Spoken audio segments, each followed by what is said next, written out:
Video शुरू करने से पहले चैनल को सब्सक्राइब करना न भूलें और हाँ, बेल आइकन भी प्रेस करें।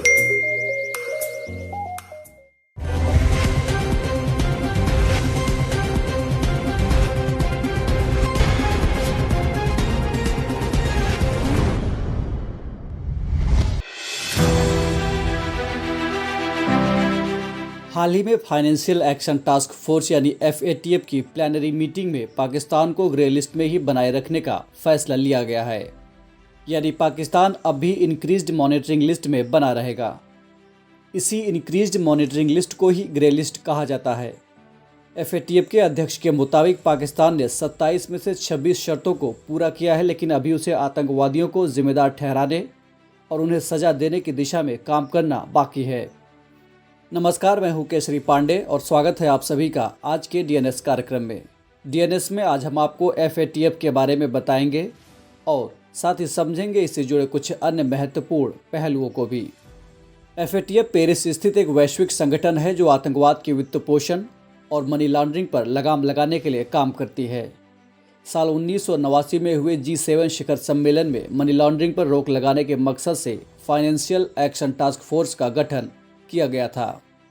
इसका सचिवालय पेरिस स्थित आर्थिक सहयोग और विकास संगठन यानी OECD के मुख्यालय में है।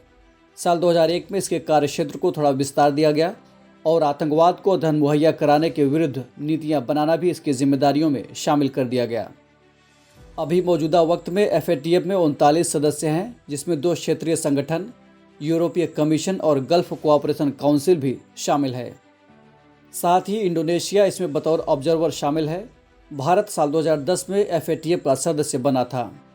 इसकी बैठक में समीक्षा की जाती है कि संबंधित देश मनी लॉन्ड्रिंग और आतंकी फंडिंग पर रोक लगाने में सक्षम है या नहीं। साथ ही ये संस्था इन अपराधों को रोकने के लिए नीतियां और मानक भी तैयार करती है। FATF मनी लॉन्ड्रिंग और आतंकवाद के मामले में वित्त पोषण को लेकर देशों का वर्गीकरण करता है। उसके लिए संस्था 2 प्रकार के लिस्ट जारी करती है, पहला ग्रे लिस्ट और दूसरा ब्लैक लिस्ट। किसी भी देश को FATF की ग्रे लिस्ट में डालने का मतलब है कि उस देश को आतंकी वित्त पोषण और मनी लॉन्ड्रिंग जैसे मामलों में लिप्त पाया गया है और यह उसके लिए एक चेतावनी जैसा होता है। यानी अगर कोई देश आतंकवाद की फंडिंग करने से बाज नहीं आता है या उसे रोकने के लिए ज़रूरी कदम नहीं उठाता है तो आगे से उस देश को ब्लैक लिस्ट में भी डाला जा सकता है।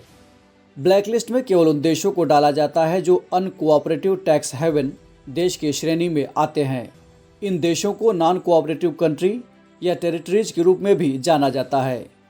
दूसरे शब्दों में, जो देश आतंकी गतिविधियों के लिए वित्त पोषण कर रहे हैं या मनी लॉन्ड्रिंग जैसे अपराध में लिप्त हैं, साथ ही इस मामले में वे अंतर्राष्ट्रीय समुदाय के साथ समुचित सहयोग नहीं कर रहे हैं, तो उन्हें FATF द्वारा ब्लैक लिस्ट में डाल दिया जाता है। अगर कोई देश ब्लैक लिस्टेड हो जाता है तो IMF, वर्ल्ड बैंक और ADB जैसे तमाम अंतर्राष्ट्रीय वित्तीय संस्थान इस पर आर्थिक पाबंदियां लगा सकते हैं। साथ ही इस पर दूसरे बड़े देश भी इसी तरह की आर्थिक पाबंदियां लगा सकते हैं। इसके अलावा ब्लैक लिस्टेड देशों को अंतर्राष्ट्रीय वित्तीय संस्थानों जैसे कि IMF, वर्ल्ड बैंक, ADB और अन्य देशों से कर्ज नहीं मिल पाता है। ब्लैक लिस्टेड देश में बाहर से आर्थिक निवेश में कमी आ जाती है, जिसके चलते इस तरह के देशों के अंतर्राष्ट्रीय व्यापार में काफ़ी गिरावट आ जाती है। भारत लंबे वक्त से पाकिस्तान प्रायोजित आतंकवाद से प्रभावित है। भारत एक अरसे से इस संबंध में समूची अंतर्राष्ट्रीय बिरादरी को ये जताने की कोशिश करता रहा है कि पाकिस्तान किस प्रकार से आतंकी गतिविधियों को वित्त पोषित कर रहा है। जैसे जैसे पाकिस्तान को तमाम स्रोतों के जरिए मिलने वाले आर्थिक सहायता में कमी आएगी, वैसे वैसे पाकिस्तान द्वारा आतंकवाद की फंडिंग में भी कमी आएगी।